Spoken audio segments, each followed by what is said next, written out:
भुवनेश्वर नाम का एक शहर था जिसमें गिरी नाम का एक आदमी रहता था। वो उसी शहर के एक छोटे सी जगह पर अपनी पत्नी और तीनों बच्चों के साथ रहा करता था। उसकी बड़ी बेटी का नाम लक्ष्मी था जो कि 12 साल की थी। बेटे का नाम रामू, वो 5 साल का था और उनकी छोटी बेटी जिसका नाम गीता था, वो लड़की 3 साल की थी। गिरी की पत्नी जिसका नाम रानी था, वो कुछ घरों में काम करने के लिए जाया करती थी और गिरी एक छोटी सी बंडी रखता था और उसमें पुराना सामान बेचने का काम करता था। वो लोगों से घर में पड़ा पुराना सामान खरीदता और फिर बाजार जाकर उनको दुकानों में बेचा करता था। इस तरह दोनों पति पत्नी मिलकर काम करते थे। जो पैसा उनको मिलता था उन्हीं में अपने घर का पोषण करते थे। अपने बच्चों को एक सरकारी स्कूल में भी उन्होंने दाखिला करवा दिया था। गिरी की बड़ी बेटी जिसका नाम लक्ष्मी था, लक्ष्मी हमेशा एक ही बात सोचती रहती थी कि वो बहुत मन लगाकर पढ़ाई करेगी और कोई अच्छा सा काम करेगी जिससे वो अपने घर का पोषण और अपने भाई बहन की पूरी जिम्मेदारी लेगी अपने घर को संभालने के लिए। इसी इच्छा से मन लगाकर बहुत मेहनत करके पढ़ाई करती थी। हमेशा उससे बड़ी क्लास वाली लड़कियों से बातें शातें करती रहती थी। दीदी, अभी तुम 10th क्लास पढ़ रही हो ना? उसके बाद इंटर में तो जाओगी ही, तो तुम कौन सा ग्रुप ज्वाइन करोगी दीदी? हाँ लक्ष्मी, वो ना मैं इंटर में MPC ले लूंगी और उसके बाद इंजीनियरिंग कर लूंगी। दीदी, एक बात पूछूं? जब तुम इस स्कूल को छोड़ दोगी तो क्या कभी कभार मैं तुमसे मिलने आ जाऊं? क्योंकि मेरे मन में ना अजीब अजीब तरह के सवाल आते हैं दीदी। अगर कोई डाउट होगा तो मैं तुमसे पूछ लूंगी। हाँ लक्ष्मी, क्यों नहीं, तुम्हारा मन जब करे ना तब तुम आ जाना। और हाँ, सिर्फ मुझसे ही नहीं, मेरे भैया से भी पूछ लेना। जो भी तुम्हें डाउट होगा ना वो पूरी तरह से क्लियर कर देंगे, समझी? बहुत बहुत धन्यवाद दीदी। जरूर, मैं तो भैया से भी बात करूंगी और जो भी सवाल मेरे मन में आएगा मैं उनसे पूछ लूंगी। लक्ष्मी उस दिन श्रीजा के घर चली जाती है और उसके भाई विनोद से मिलती है। जो कुछ भी उसको पूछना था वो सारे सवाल उस लड़के से पूछ लेती है और अपना मन साफ कर लेती है। फिर वापस वो दोपहर को स्कूल खत्म होने के बाद अपने भाई और बहन के साथ मिलकर घर वापस जा रही थी।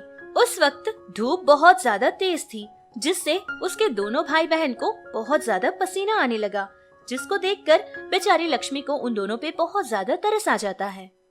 दीदी, देखो ना दीदी, मुझे कितना पसीना आ रहा है और तो और मैं चल नहीं पा रहा हूँ। हाँ दीदी, मैं भी तो चल नहीं पा रही हूँ ना, मुझे भी बहुत गर्मी लगी है। छोटी बहन और छोटे भाई की ये सारी बातें सुनकर लक्ष्मी को बहुत ज्यादा दुख हो रहा था, लेकिन वो बेचारी कुछ कर भी तो नहीं सकती थी। ऐसे ही वो लोग चलकर आगे बढ़ रहे थे। उनको रास्ते में एक छोटी सी बंडी दिखाई दे रही थी, लेकिन उस बंडी के चारों तरफ बहुत ज्यादा भीड़ लगी हुई थी। फिर उन लोगों ने करीब जाकर देखा तो उनको समझ आया कि वहाँ पर मुफ्त में ही छाछ दे रहे थे, जो कि ऐसे धूप के मौसम में पीने से शरीर को बहुत ठंडक मिलती है। ये बात जानने के बाद तीनों मिलकर उस छाछ की बंडी के पास चले जाते हैं और सारे लोग लेकर छाछ को पी लेते हैं। फिर वापस घर लौट जाते हैं। घर वापस आने के बाद तीनों मिलकर नहाते हैं और फिर खाना खाकर सो जाते हैं। रामू और गीता छोटे थे, जिससे वो लोग बहुत ज्यादा थक जाते हैं और सो जाते हैं। उनके घर में जो पंखा था वो कहने के लिए तो गोल गोल फिर तो रहा था, लेकिन उसकी हवा भी उनको ठीक से नहीं लग रही थी। लक्ष्मी ये सब देख ही रही थी कि अचानक वहाँ बिजली चली जाती है। दोनों बच्चे बहुत गहरी नींद में सो रहे थे। तभी लक्ष्मी ने देखा कि उन दोनों को तो बहुत ज्यादा पसीना आ रहा था, क्योंकि गर्मी तो बहुत ज्यादा थी। देखते ही देखते वो दोनों ही बच्चे गर्मी के कारण उठ जाते हैं और फिर जोर जोर से रोने लगते हैं। हाँ, देखो ना, कितनी नींद आ रही है, लेकिन कोई सोने भी नहीं देता। कितना पसीना आ रहा है मुझे, और ये पंखा भी तो नहीं घूम रहा। मुझे नींद आ रही है। माँ, देखो ना माँ, मुझे कितना पसीना आ रहा है माँ। मैंने तो अभी अभी नहाया था। पता है कितनी नींद आ रही है माँ, लेकिन गर्मी की वजह से मैं सो नहीं पा रहा हूँ। उन बच्चों की माँ रानी ये सब देखकर हाथ के पंखे की सहायता से उनको हवा देने लगती है, जिससे वो दोनों बच्चे फिर से सो जाते हैं। लेकिन लक्ष्मी को ये सब देखकर बहुत दुख होने लगा। उसके मन में यही ख्याल आ रहा था कि अपने छोटे भाई बहन को वो कुछ ऐसा करे जिससे उन लोगों को थोड़ी सी शांति मिले। अब सोचने लगी कि वो ऐसा क्या कर सकती है। ऐसे ही सोच सोचकर सो गई थी। दूसरे दिन जब स्कूल जाकर फिर से घर वापस हो रहे थे, तब रामू और गीता ने फिर से यही कहा कि दीदी हमें बहुत ज्यादा गर्मी लग रही है, हमारा पसीना निकल रहा है। ये सारी बातें सुनकर फिर से लक्ष्मी का मन पिघल गया था। तभी लक्ष्मी ने देखा कि वहाँ तो एक एटीएम मशीन सेंटर थी। उसको ये बात तो पता थी कि हर एटीएम मशीन सेंटर में एसी जरूर रहेगी, जिसको देखकर उसके छोटे भाई बहन दोनों ही बहुत खुश हो जाएंगे। फिर ये सोचकर दोनों छोटे भाई बहन को लेकर लक्ष्मी उस एटीएम मशीन सेंटर के अंदर चली जाती है। दीदी, ये क्या दीदी, इतना ठंडा, ये कोई मैजिक रूम है? अरे नहीं रामू, कोई मैजिक रूम नहीं है, ये तो एसी रूम है। और एसी जहाँ रहती है ना, वहाँ का सारा माहौल ठंडा ही ठंडा होता है। अच्छा, तो दीदी ऐसा वाला एसी पिताजी हमारे घर में क्यों नहीं लाते? दीदी, मुझे ना यहाँ बहुत अच्छा लग रहा है दीदी, मैं थोड़ी देर के लिए यहाँ सो जाऊंगी। अरे ये एसी है ना, ये तो बहुत अमीर लोगों के घरों में ही होती है, हम जैसे गरीब लोगों के घरों में ये सारी चीजें नहीं होती बाबा। हम ना कुछ देर तक यहाँ रहेंगे। और हाँ गीता, तुम यहाँ सो नहीं सकती, क्योंकि हम घर वापस चले जाएंगे बस थोड़ी ही देर में। रामू और गीता की सारी बातें सुन रही लक्ष्मी को बहुत दुख होने लगा कि वो अपने छोटे भाई बहन के लिए कुछ कर नहीं पा रही है। इतने में उस एटीएम सेंटर का वॉचमैन वहाँ पर आ जाता है और उनको देखकर कहने लगता है कि ये क्या चल रहा है, यहाँ तुम लोग कैसे पहुँच गए। ये बात सुनते ही तीनों मिलकर कहने लगे कि नहीं, बस हम तो ऐसे ही आए थे। बस इतनी बात कहकर तीनों के तीनों वहाँ से बाहर चले जाते हैं और फिर घर पहुँचते हैं। और इधर गिरी को रोजाना सामान बेचने वाले किसी घर के पास एक घर था, जहाँ पर जाने के बाद उसको एक पुराना एसी बहुत ही कम दाम में गिरी को बेचा था। अब उसको देखने के बाद गिरी ने सोचा कि थोड़े बहुत पैसे खर्च करके इस एसी को फिर से अच्छी एसी बना दूंगा, जिसका उसे बहुत अच्छा दाम भी मिलेगा। ये सोचकर वो पुराना एसी ले जाकर अपने घर के किसी कोने में रख देता है।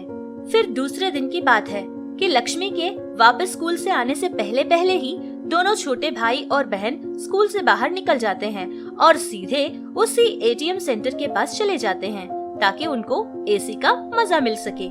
ये सोचकर वो दोनों छोटे बच्चे उसी एटीएम सेंटर के अंदर चले जाते हैं और फिर उस ठंडी के मजे लेने लगते हैं। ऐसे ही कुछ समय खेलने लगे, लेकिन तब भी वहाँ पर कोई नहीं आया था, जिससे वो दोनों बच्चे खेल खेल कर वहीं पर सो जाते हैं। थोड़ी देर ऐसे ही गुजर गई थी कि तभी वहाँ पर उस एटीएम सेंटर का वॉचमैन फिर से आ जाता है और उसके हाथ में जो छड़ी थी उससे मारते हुए दोनों बच्चों को नींद से उठाता है।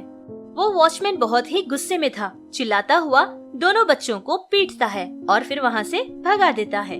दोनों बच्चे रोते हुए अपने घर पहुँचते हैं, लेकिन ये बात घर में किसी से नहीं कहते हैं कि उन लोगों को वॉचमैन ने मारा था।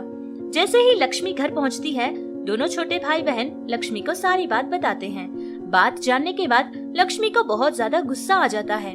वो ये सोचती है कि छोटे बच्चे हैं, इनकी क्या गलती है जो कि इनकी मासूमियत को भी नहीं देखा और ऐसे मारा था। ये सोचकर वो बहुत ज्यादा बिगड़ जाती है। तभी उसको अपने घर के कोने में एक पुराना एसी पड़ा मिलता है, जिसको देखकर वो अपने पिता के पास जाती है और पूछती है कि ये एसी किसका है। तभी उसका पिता बताता है कि पुराना सामान बेचते समय किसी ने उसको ये एसी कम दाम में ही दे दिया था, जिसको वो ठीक करेगा और बेच देगा। ये बात सुनकर लक्ष्मी ने अपने पिता को मना किया था कि ये एसी अभी बेचे ना, वो उसका कुछ करना चाहती है। अरे लेकिन लक्ष्मी बेटी, ये तुम क्या कह रही हो? अब अगर वो एसी हम इस्तेमाल भी करेंगे तो उसके लिए तो बहुत ज्यादा बिजली की जरूरत पड़ेगी ना। अब इतना ज्यादा बिजली जलाएंगे तो बिल भी तो बहुत बड़ा आएगा ना मेरी बेटी। इतना पैसा हम कहाँ से लाएंगी? लक्ष्मी अपने पिता की बातें सुनकर अब सोच में पड़ गई थी कि बिना बिजली के एसी कैसे चला सकते हैं। तभी उसको वो बात याद आ गई थी जो कि उसने एक पेपर में पढ़ा हुआ था कि सोलार की वजह से एसी या फिर बिजली की कोई भी चीज हम चला सकते हैं। ये बात की याद आते ही वो भागती हुई सृजा के भाई विनोद के पास चली जाती है और सारी बात उसको बताती है। तब जाके विनोद ने उससे कहा था कि हाँ, सोलार पावर की सहायता से एसी को भी चला सकते हैं। ये बात सुनकर बहुत खुश हो जाती है हमारी लक्ष्मी। फिर उसने ये पूछा कि ये काम करने के लिए क्या पैसे खर्च होंगे। तब विनोद ने कहा था कि हाँ, इसको बनाने के लिए कम से कम 15-20 हजार तो लगेंगे ही। ये बात लक्ष्मी जाकर अपने पिता से बता देती है।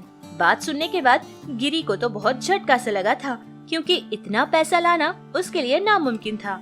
लेकिन फिर भी गिरी ने ये बात कही कि जो चीजें उसको चाहिए होती हैं, उन चीजों के नाम उसको बताए।